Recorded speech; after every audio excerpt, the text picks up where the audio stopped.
एक येळ होती, कारण देव आळंदीवरनं पालखी निघताना संभाजी महाराजांनी त्यांनी संरक्षण दिलं होतं. त्यावेळेस आपण आता दान धर्म त्यांना करणं म्हणजे काय एवढं अवघड नाही. नमस्कार मित्रांनो, आता देव आळंदीवरून पालखी आता पंढरपूरला निघाली. आता ज्या त्या पद्धतीने दान धर्म करणं महत्त्वाचं आहे. देवाच्या वाटेला निघाल्यामुळं जसं जसं असेल तसं त्यांना मदत करणं महत्त्वाचं आहे. पंढरपूरला जाण्याचं म्हणजे कसं झालं या बाकऱ्यामुळं आम्हाला पण जाता येईना.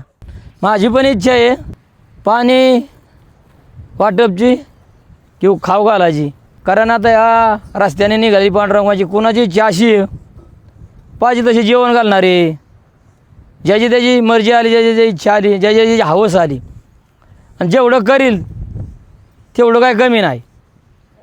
कारण 12 महिने आपण करतोय ना, तर देवासाठी पण काहीतरी पाहिजे, नुसतं आपल्यासाठी पण नसावा. कारण त्यातमध्ये आपल्याला पण यश मिळणार आणि पांडुरंगसुद्धा आपल्याकडं थोडं नजर करून बघणार.